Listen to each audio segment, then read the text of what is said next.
So yeah, Maddie, whenever you're ready, thank you so much for giving this talk for us. Okay, thank you, Susie. Thanks very much for inviting me. It's a real pleasure to be speaking on one of these talks. So my name is Madi Acharya-Baskerville. I'm a British South Asian artist. So I was born in India and I lived there as a child. And so a lot of my work is really influenced by kind of experiences of being in India, although I've lived here for quite a long time as well. Why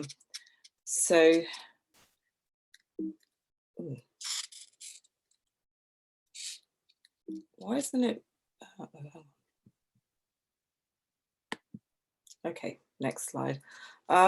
So my work is kind of influenced by coastlines. I spend a lot of time collecting objects and materials, and I'm very drawn to the coast. This is an image of the Dorset coast. It's a place called Chapman's Pool, and I'm kind of fascinated by materials that I find and what to do with them and the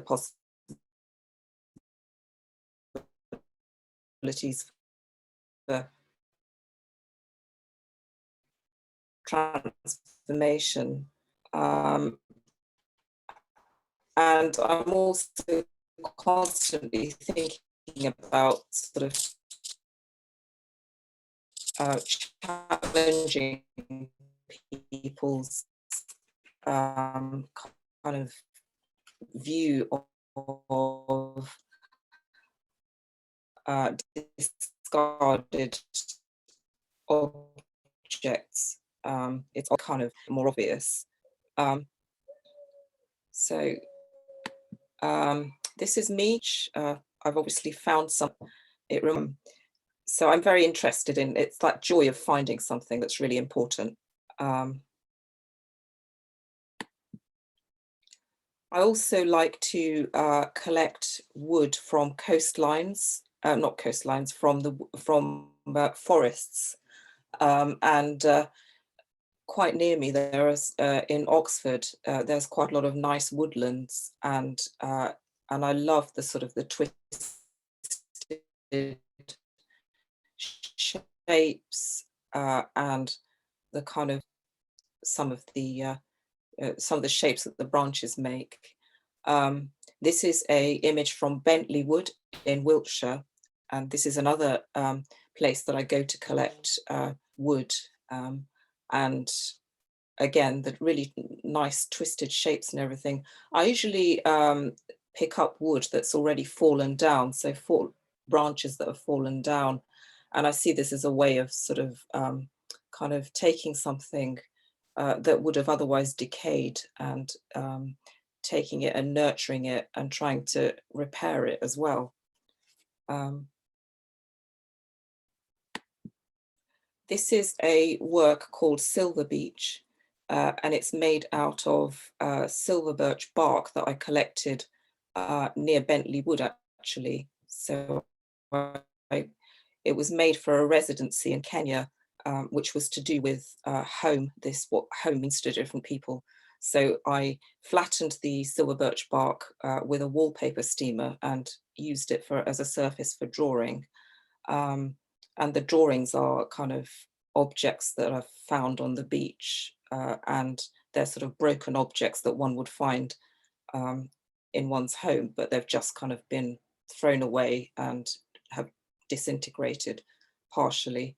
I then made these series of drawings into wallpaper, and this is in Kenya. It's in the National Museum of Kenya in Nairobi, and this is me and a Kenyan artist who was also in the residency. So this is the private view after the wallpaper was installed, and you can see here that it kind of repeats itself. So there. So yeah, it was really kind of good to go and sort of take such a rolled up work, and it became such a big work when it was there. This is the this is the second stage of the residency, and this is in the Brunei Gallery in SOAS, UCL. The project was called Sanctuary, and I developed this idea of home and into thinking about sanctuary in one's home, this idea that the garden shed could also be thought of like a retreat or a home. And inside this, there was a soundtrack playing, and it was actually the recording of some songs that a Kenyan artist, a singer-songwriter, performed for us.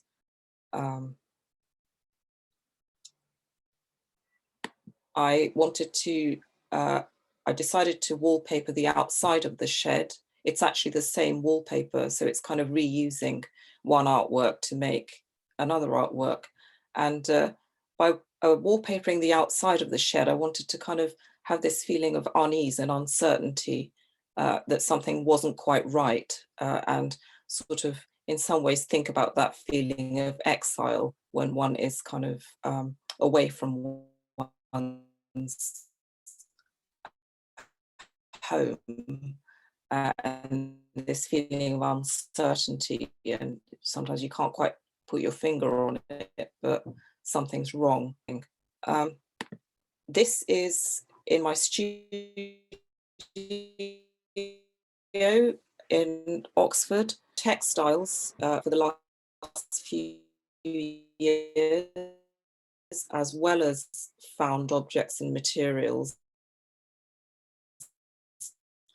And so I arranged the patterns, embroidery, and quite a few of the textiles have been handed down to me from my family, or they're kind of some of them are quite sort of inexpensive things or sort of cheap garments. And I quite like using sort of quite exquisite materials, exquisite textiles with things that are actually about to be discarded, and they're from fast fashion, sort of trying to save things from going to the landfill. This is just an arrangement really of how I start working. And so I cut out different patterns from textiles, and then I also have textiles from different places, different cultures. So this is an Indian silk, and this is a Harris tweed. I like combining different textiles as a way of exploring cultural difference.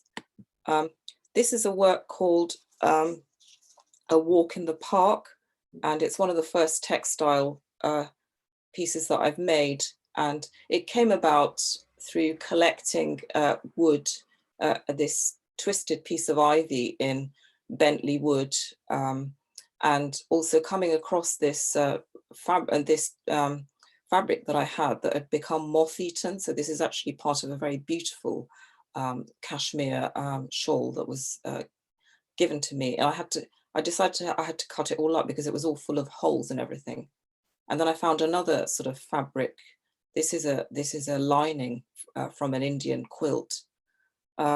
With this piece, I wanted to explore this idea of kind of walking through the forest, kind of thinking about where the materials come from, where the woods come from, and the location of where I found where I find materials.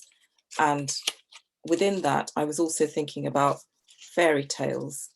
And I wanted to read you something. This is from Bruno Bettelheim. It's from the Uses of Enchantment. A child finds meaning through fairy tales. Like many other modern psychological insights, this was anticipated long ago by poets. The German poet Schiller wrote, "Deeper meaning resides in fairy tales told to me in my childhood than in the truth that is taught by life. The fairy tale hero proceeds for a time in isolation, as the modern child often feels isolated. The hero is helped by being in touch with earthly things, a tree, an animal, nature, as a child feels more in touch with those intimate things than most adults do."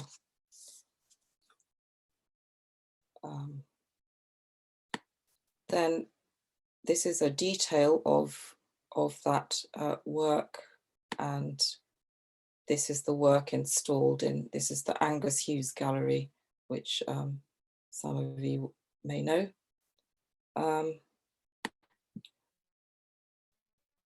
Moving on to this work now. So this is again kind of working with found wood and found objects. This particular object has a kind of a nice story behind it, and it's like, I was thinking about the serendipity in disasters. This is actually a friend's table, garden table that got burnt. So she woke up and found that it had become like this. And I decided to work with vintage textiles to think about the original function of the table. So this is the back of the table where I've built up kind of with chicken wire and various things to make, to make it a different shape. I wanted to, this is actually fabric from a tablecloth. So there's this sort of English, I was thinking about this hot English summer and global warming, and this, now that it's quite, sometimes it can be quite sort of, the seasons aren't as clearly marked now. So it's thinking about that sort of time when actually it was very hot in the summer and cold in the winter. This is another work which is also created from a single piece of wood, like that one that I showed you, A Walk in the Park. It's from a similar kind of location. This is called Batik Orifice. And I wanted to kind of use natural materials and kind of fuse them with plastic and sort of more artificial materials. At the same time, I started thinking about anatomical references, hence the name Batik Orifice. And actually the batik, you might not be able to see it so clearly, but sometimes when you look at batik design, it kind of looks like burst blood vessels, or sort of when somebody's got a red eye and inside you can see that it's all bloodshot. It kind of looks a little bit like that. To me sometimes. This is another work, and I've put this in here. It's this idea that I love to play with materials in a way that I'm kind of almost trying to make my own toys. This is called I Feel Free, and it's a tiny work kind of made out of charred wood. And then I've painted parts of it. This is actually from an Indian miniature painting. And then I've got some beadwork. I did actually find this duck like this. So this was the show that two of the pieces that I've talked about were in, and the duck piece was also in that show. It's in a gallery in Oxford. It has a series of cloisters and a church attached to it. And the duck work was actually banned from the show after the private view. So so that was interesting. I can tell you more about that another time. This is Harts Lane in New Cross Gate. So this space is, it's actually, I think it was an old stable block. And I did a project there with two other artists called Object, and we made site-specific works to around the theme of home and homelessness. And for this, I was looking again, went back to looking at kind of definitions of home. And I came across this definition, which I'll read. Despite the geographic migrations, social upheavals, personal crises, and cultural differences, there is one privileged place where origin and destiny intersect, a place where security and integrity are not compromised. Home is the center of the world. So for this show, I made a tent And I wanted to explore this idea of kind of, well, creating a tent from materials that are not associated with making tents. So I've used muslin and silk, and the silk is here as a way of kind of thinking about family ties.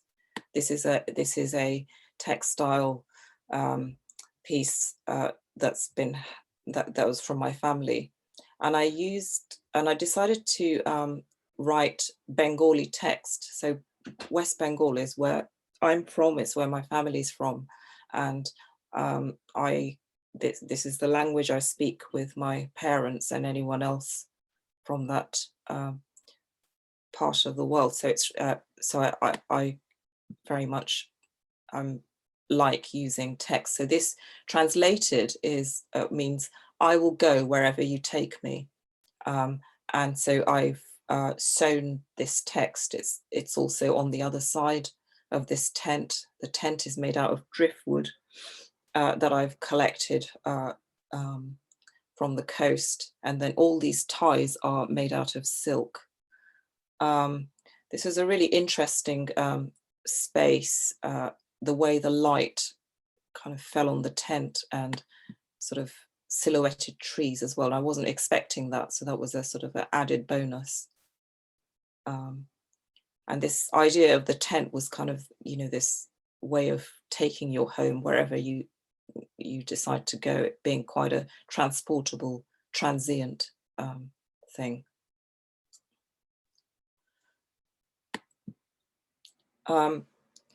I have also been exploring gender issues in my work, and this is a piece called The Bride, and I've used tribal mask, which there's also a male version of the mask, and it's from the Bihar tribal region in the Bihar, which is where my father's family are from. And this is one single piece of wood actually found in Bentley wood. And I like the idea of using objects that are kind of placing them in sort of situations where you wouldn't normally find them. So it's this idea of the interloper, and then it ends up kind of being somewhere it's not meant to be, like this brush, but it's kind of okay, and it might eventually look like it's always been there. And also I like fusing different materials together. So I've created this shoe out of actually a found shoe, and then I've used quite a lot of kind of jewelry as well, that sort of broken jewelry, textiles, so silks cut into patterns, different patterns.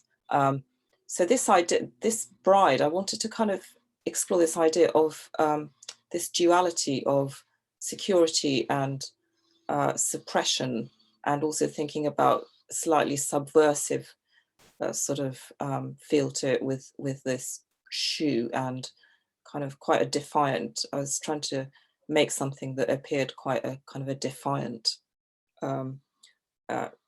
became like that in itself. This is another work. So this is called Curbside Ecstasy, and again, it's kind of putting together unlikely materials. So this is a molten traffic cone, and this is a ball cock. So I like this sort of ambiguity. There's sort of, it's got kind of some sort of sexual kind of implication, but also it's difficult. It's, you know, it's not definitely one thing or another thing. This is another view. I'm really interested in titles, and sometimes I come up with titles and later I sort of realize why I've titled something in a certain way. Like Curbside Ecstasy, I came up with a title before I was thinking about this molten traffic cone. This is a detail from with the ball cock.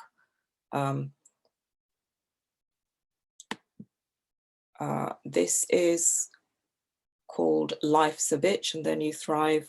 This was in the summer exhibition at Royal Sculptors. Some of you may have seen it, and it's exploring kind of childhood sort of traumatic experiences or difficult experiences, and how that might give kind of make somebody stronger as an adult. At the same time, there's sort of various sexual references like this dummy here, and I've used, again, I found another ball cock, and this is another view. So this is all one piece of wood, which as soon as I saw it, I thought this really does already look like a figure. I'm really keen on embellishing objects and sort of ornamentalizing them and making them special. And to me, as soon as I saw this, I thought, right, that's going to be a shoe, and it's going to be a shoe that I would quite like to have. So it's like sort of making, it's again sort of playing with materials. This work is called Man Boob. It's one of my more totemic works, and I was kind of thinking about human anatomy and the sort of objects to kind of think about different parts of the body. So I've used a watering can, part of a watering can for the nipple, and then this is actually sort of, I like to think about the cellular things on a cellular level when I'm thinking about the body. And this is actually from a drawing, a painting based on a breast tissue near the nipple. So I liked that thing with the watering can and the nipple, and kind of both of those would have fluid coming out. So it's again something that I found I thought about later, and not while I was making it, but I quite liked it when I thought about it. The back of it is these sort of lungs, and I've kind of thought about realistically, actually, the lungs are not symmetrical, they're kind of different, and so I wanted to make something on the back that would bring it together so that it actually did look like a pair of lungs. This is from a solo show called I Wish My Hair Was As Long As Yours, and it's at Magdalen Art Space, which is a project space linked to our studio. And I made a work with the same name, which is here. And this work was inspired by an Indian miniature painting, and which it's created from found netting and textiles. And the actual painting is called Krishna and the Cowgirls, and it's from the Terhi region in Karwal from 1820. So in this particular painting, it depicts women with long hair. They're bathing in this lily pond, and they're sort of comparing the length of each other's hair.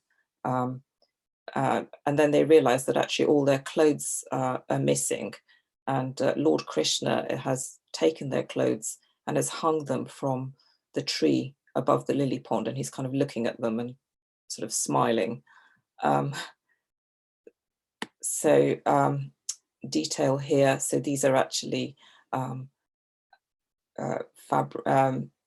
silk saris that I've woven into the netting, and I wanted to kind of think about how their clothes were on the trees, and then to have the saris, sort of pieces from the saris at the top of the netting to reference the painting.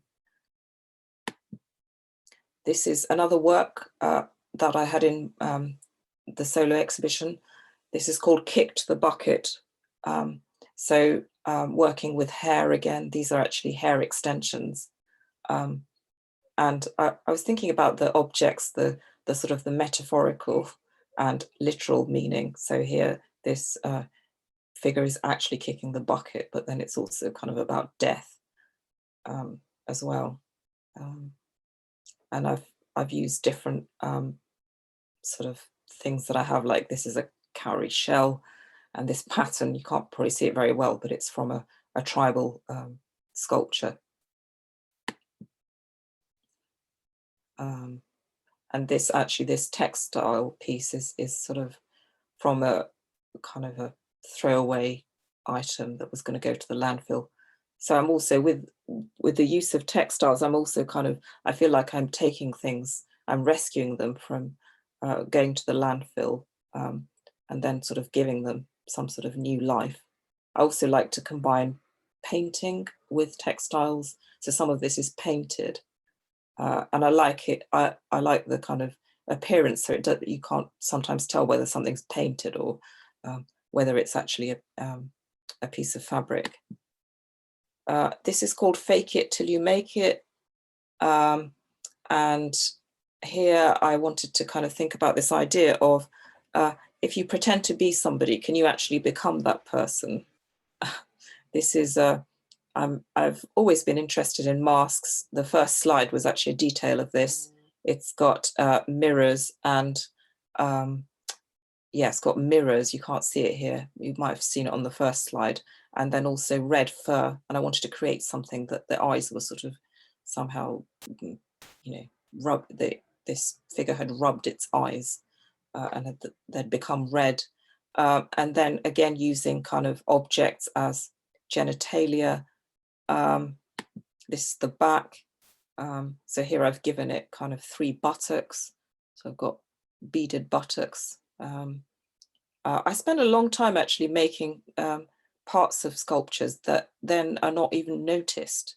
And here I've spent a long time making this beaded thing, which you can't even see. And I quite like that metaphor of, you know, because I feel like it's the metaphor of being an artist. Quite often we spend a long, long time making something and people don't really know how much work has gone into it, or you know, how long it took. This is a detail. Again, I've kind of I've thought about the actual sort of on a cellular level, a bit like the man boot piece. Thought about the kind of actual what it would look like under if it, you know, if you examined this. So I use quite, you know, sometimes do use various textbooks to get ideas. This is called Burning Desire. And this is a piece of yew wood.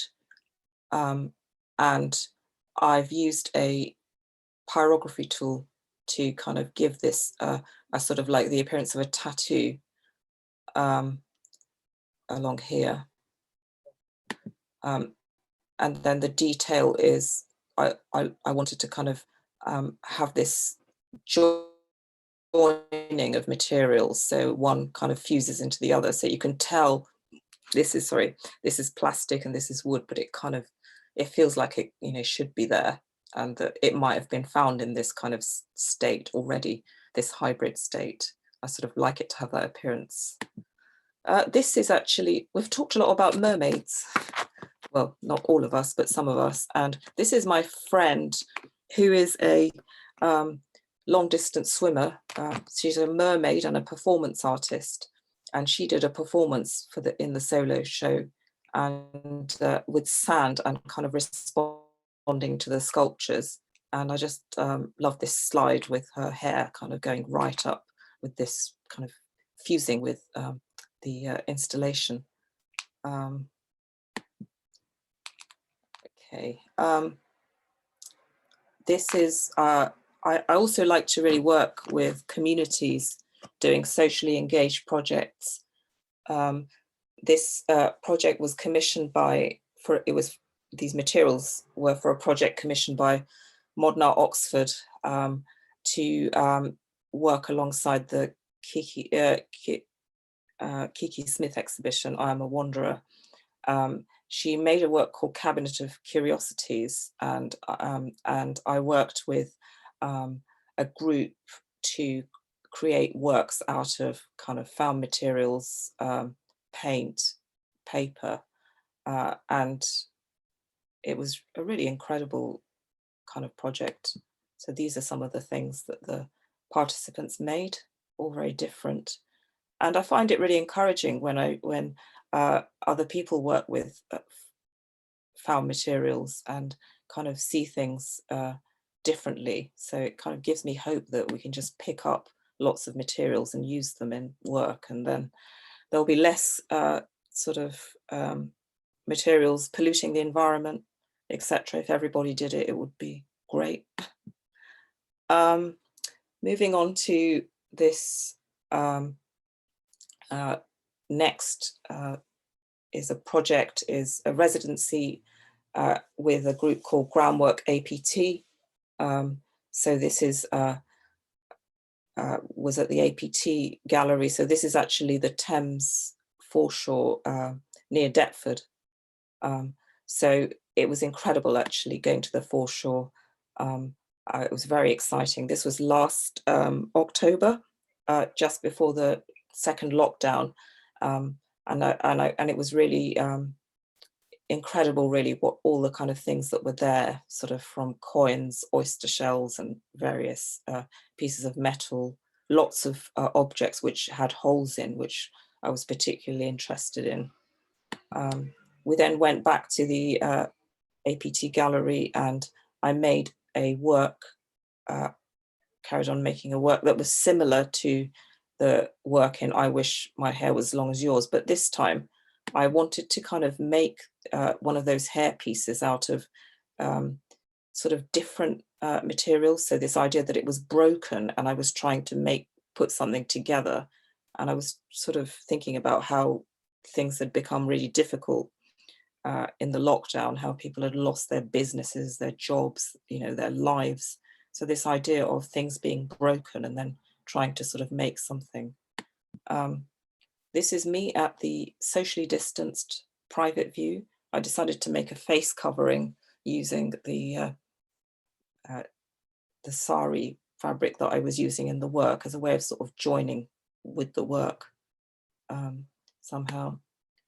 This is the work in the residency. This is the one that I kind of made whilst I was there. This is a painting by a painter called Tom Banks, and it was really wonderful to work with artists and for the whole time and see how all the works kind of came together. And I loved this sort of flamey kind of thing going on in the painting, and then with this work. Private view, which seems a kind of not something that we can do at the moment, obviously, and it seems like some sort of dream that we were able to do a private view just before the lockdown. So back in the studio, since coming back from the residency, I've been working on a series called Unnatural Selection, Survival of the Plastic. And for this series, I'm making my own species, which is about this idea of kind of the ocean's creatures swallowing plastic. It's inspired by seeing an image of a seagull's stomach, and the seagull had swallowed so much plastic in its life. It was really horrible, a sort of haunting image. And I wanted to take it a step further, and create these creatures which have plastic beaks or plastic legs, etc. So this is the first in the series, and I've also used textiles. This work is called Here to Stay, and so I've deliberately used textiles from different cultures and paint as well. So it has a dual meaning in that there's the plastic which is here to stay because it's not degrading, but also cultures that have come to the UK and have settled here are also here to stay. So it kind of references the Windrush generation in that way. Detail. This is another work from the series called My Life as a Bird, and it has a sort of a autobiographical kind of meaning as well, thinking about my life as an artist, etc., my life as a woman. so just wanted to show you the sort of detail of how I work and trying to kind of really bring things together and thinking about the rich pattern of birds, sort of feathers and um, so on. This is another one in the series called Vessel Robes. This one is also a new work. It's called Of Course It Was My Idea. And this is about how we can influence others and how we can change people's minds. So this is made out of butternut squash seeds, which have been used like beads, and tennis balls. The tennis balls, a broken tennis ball, and again, kind of thinking about tribal influences. So I wanted to have this idea of, so if you plant the seed of an idea, and then, you know, sometimes if you suggest something and someone tells you about it, and if they tell you about it like it's their own idea, then you've actually succeeded in changing their mind. So it's that sort of idea. It's thinking that kind of thinking. This is another work with tennis balls, and I wanted to think about the tennis balls to explore ideas of masculinity and femininity. So this broken tennis balls, male kind of expectations. So this is called Greymore balls. And this is actually from a pair of tights. So I wanted to have something very sort of kind of feminine, almost like a corset, and sort of put the two together. And I've also used, the other thing I do is I tend to use packaging and cardboard quite a lot as well, because I don't really like buying anything, or I don't really like throwing anything away. So, okay, so this is my last work. This is called Need to Get Out More, and I thought it was quite appropriate as we're kind of all dying to go out and get out of the lockdown. And it's about the kind of entertainment behind closed doors and dressing up and things that people have had to do to kind of get over these times. Okay, thank you. Thank you for having me. That's it. Thanks so much, Maddie. Everyone should be able to unmute themselves now to ask any questions. Does anyone have any questions? Should we go? I'll just stop your screen share if that's all right. If anyone will go to gallery view. There we go. Any questions from anyone? Everyone unmute. I should be able to. I've got a question, Susie. Brilliant. Thanks, Ian.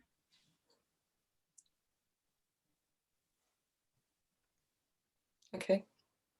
Hi, Maddie. Hello. Hi, Ian. You seem an incredibly prolific artist. You know, that's a huge body of work that you've just talked us through, and I found it fascinating, brilliant. I'm interested in your practice. What's your balance between experimentation and sort of a predetermined message or idea? I think sort of broadly, I was thinking about the sort of the themes in my work, and there's kind of broadly sort of three areas. I think there's the exile, the work that's kind of around this idea of home and belonging and feeling displaced. And then there's the sort of the environmental aspect, which is there in all of it, but I'm particular works, I'm thinking about the environment kind of even more, like the Unnatural Selection series. And then there are works about sort of gender and gender identity. And so I think whatever I'm doing, they seem to fit into those sorts of categories. And I guess it's about the human condition, really. And we're kind of thinking about those sorts of issues. And those are very much sort of in the sort of in discussions and are, you know, are very topical. And so I think I'm really quite influenced by what's going on around me that isn't sort of necessarily being talked about, and this idea of expressing it through objects. And you know, and sometimes people say to me, well, that's very phallic, isn't it? And I'll say, well, actually, it's not me, it's the object that's phallic. So yeah, so I haven't really necessarily got a predetermined idea with anything, but somehow, because I'm thinking about these things, it somehow comes out in the work anyway. Bubbles up. Yeah. Yeah. Brilliant, thank you. And we've got a few questions in the chat. The first one was about the wallpaper from the shed work, and how wallpaperish, I can't say it. How wallpaperish is the bark wallpaper, please? Sorry, how? What how, do you mean? how flat? I mean, how? Yes, I mean, how paperish is it? I mean, is it very thick like bark paper, or yeah. is it more textural? I mean, is it quite sort of chunky? It's vinyl wallpaper, so it's proper wallpaper that I had made. So it you know, it works as wallpaper. So its surface is quite shiny, and it's so you can peel it back. It was peeled back. It was quite easy to install. It doesn't really have a texture like the original silver birch bark did. Yeah. Did you scan the bark in order to make it, or photograph it? It was photographed, yeah, and then made into wallpaper. So it's got a repeat pattern, and you know, like proper wallpaper. Do you do a lot of drawing? I don't actually. I like to draw when I'm on holiday, and I would like to do more drawing. And sometimes if I am drawing, I tend to, it's to figure out how things are going to be, where they're going to be, if I can't work them out. I do like drawing, but I just can't seem to fit it in. So that's why I do it on holiday. We had another question about the burnt table piece, what the title of it is. It was the only one you didn't give us the title for. Oh, did I not? Oh, it's called Those Long Hot Summers. So that's why I was going on about this idea of being out in the hot sun with this candle outside, you know, when the summers were really long, but this kind of nostalgic feeling of they're not like that anymore. So you can get very freezing weather in the middle of July and sort of very hot weather in December. So it's that idea. Yeah, it's not very obvious from the work. No, I love how intricate all your beading and textiles. It just, you make this plastic look so sort of expensive and beautiful. I love it. Great. Oh, thank you. Yes, it's very beautiful. It's also quite, there are aspects that are sometimes quite sinister or quite dark. Mm-hmm. Yeah, perhaps, and as well as humor. Yeah, I think that's true. Yeah, and I think that's sort of maybe that sort of reflects the actual the sort of the objects and materials, the sort of journeys they've been through. Because if something's been floating around in an ocean, it's had a lot that's happened to it, and then if it's been outside over a long period of time, again, there's a lot of adversity there. So it's time that's had that sort of effect. Robert, I think do you have a question? Yeah, I did. Hi, Maddie. Hello. Really good. I really enjoyed it. Very interesting. Great to see some of the works again that we saw at Madeline's studio. So my question is to do with wherever, and you find you see things and you get them, yeah? But then let me explain. So you've got that process of selecting, and then in the studio you're combining and selecting. At both of those points, are there ever objects that you filter out without even touching on the beach as like not appropriate, or do you just find something you think has potential and then subsequently find that it doesn't work? You know, I'm interested in that sort of appraise. Yeah, so I will kind of filter out what I think I can use. Some of the objects that I see are already quite so far gone in their disintegration that I think there's no point in trying to work with them, because how I work with them is going to take a long time. I don't want to be spending a long time working with something if it's then just going to disintegrate and not be a work at all. But then there's other processes, like sometimes I'll not pick something up and I'll have to go back and try and find it, and sometimes it won't be there. So there's that thing that goes on, as well as I think, what was the other thing you said about the studio, about selecting in the...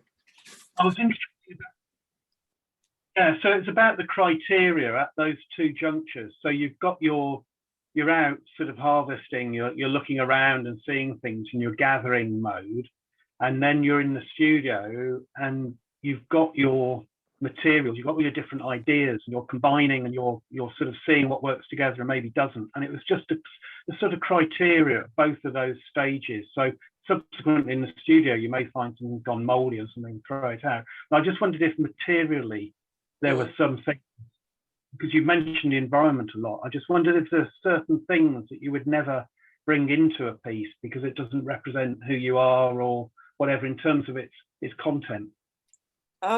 I don't use a lot of metal, I've noticed. In terms of materials, I don't tend to use metal very much. I think that's because I'm kind of I like things that are quite light touch, sort of something quite delicate. And it's also probably because I haven't learnt to weld. So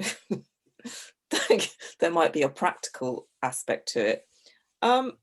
What wouldn't I pick up? I wouldn't be that interested in paper. You know, if I saw some paper or something outside, something to kind of make a collage with, I might not be that interested in picking that up. I don't tend to pick up things that look new either. So if there was a new plastic bottle that somebody had thrown onto a beach, I would be annoyed and I might go and put it in a bin, but I wouldn't want to use it in my work because I wouldn't see it as interesting enough, and it's not had enough not enough has gone on for it already.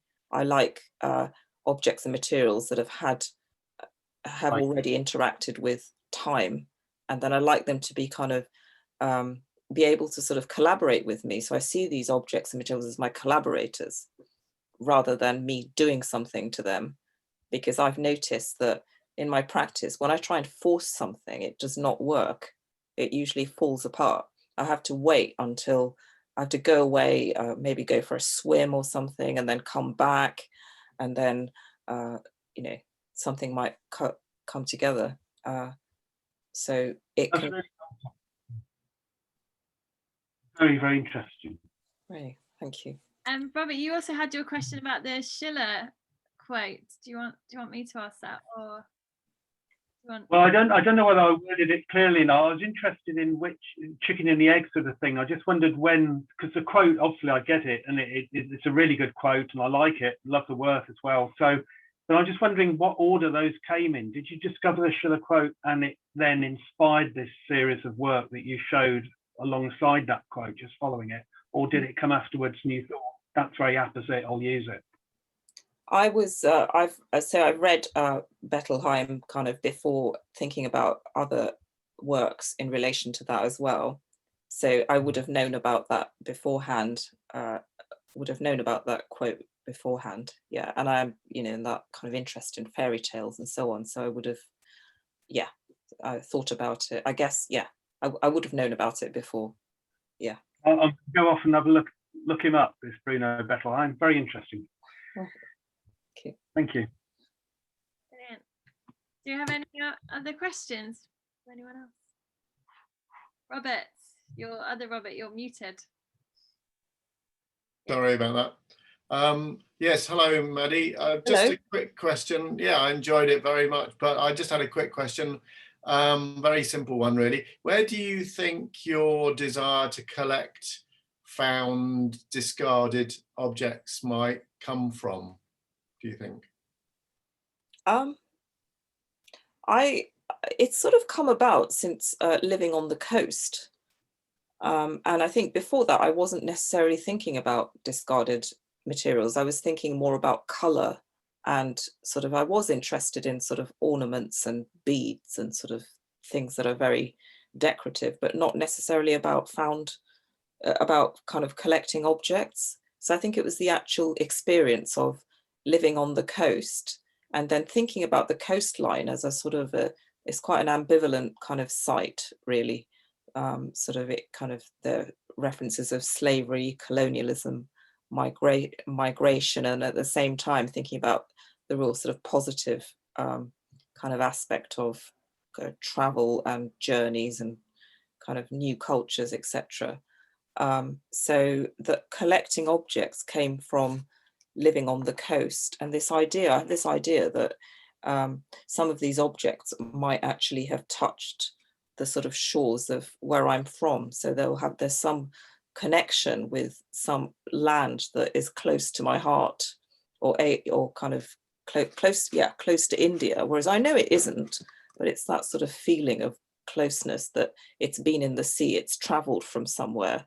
And so I think collecting it came from that sort of living very close to the sea, and going down to the sea, going down to the beach and just walking for miles and miles. So yeah, and it's just never kind of gone away. I was going to say, because now you're landlocked, does that change things, that you're collecting stuff, but not from that kind of shoreline interface beach? I love it. Shoreline interface is a new beach. Yeah. Yeah, so is that, I mean, in the urban or the kind of, the suburban or the kind of, even in the rural, but not the beach environment, yeah, so I mean, I go to the coast a lot. I go to the Dorset coast, and I spend a lot of time sourcing materials and bringing them back, because yes, we are quite landlocked, but actually, are we landlocked? It's because actually the Thames, quite often I walk down by the Thames and I will pick up stuff that is, that's been in the Thames. So it's not as landlocked as one might think, probably. And it's also quite a relief to not find lots and lots of stuff, because it can be quite overwhelming as well. So it's quite nice to kind of have that sort of period of consolidation with the materials. Yeah, back in the studio, in the land. Can I ask a question about the shoe piece? I can't remember what the title, but the one where you did the beading that looks like a shoe. Oh yeah. What's the beading inspired by on that one? Do you mean the one that's flesh coloured one? Yeah, it's got like it's like lengthways, and it's got a shoe, and you said that you to wear. Oh yes, yeah. So that was actually made out of, I went to an amusement park, and my friend and I decided to have a go on the gambling machines, and we had this competition to see who could win the most beaded purses.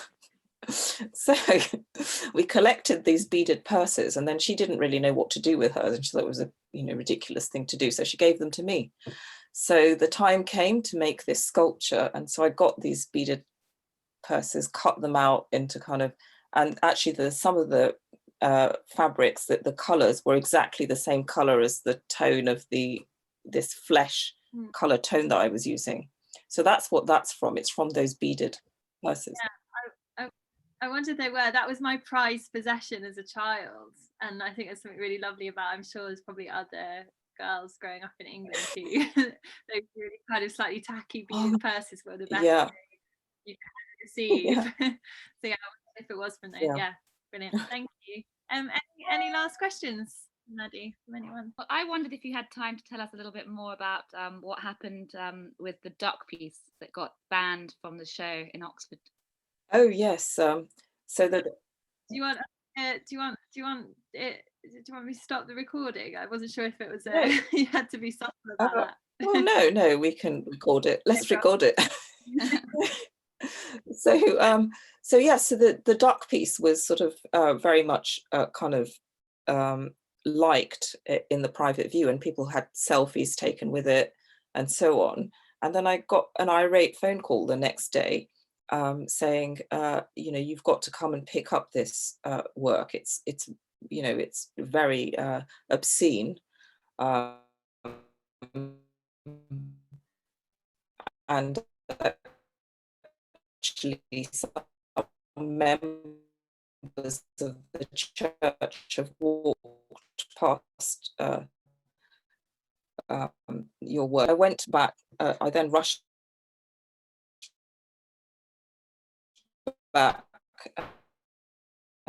and found that they'd put it inside, they'd taken the words suppressed.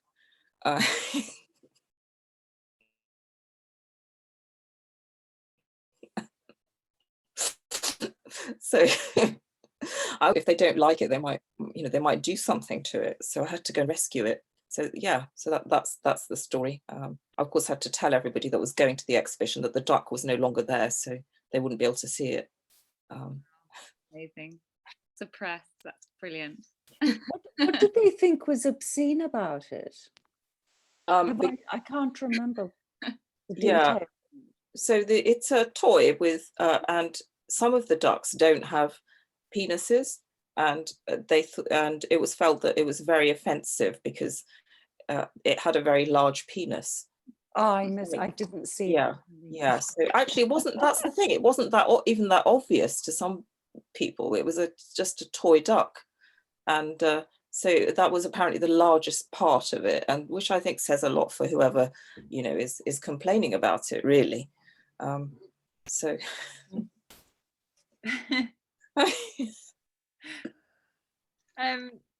On that note, it's probably a good time to, if we could unmute and give Maddie a big round of applause. Thank you so much for speaking.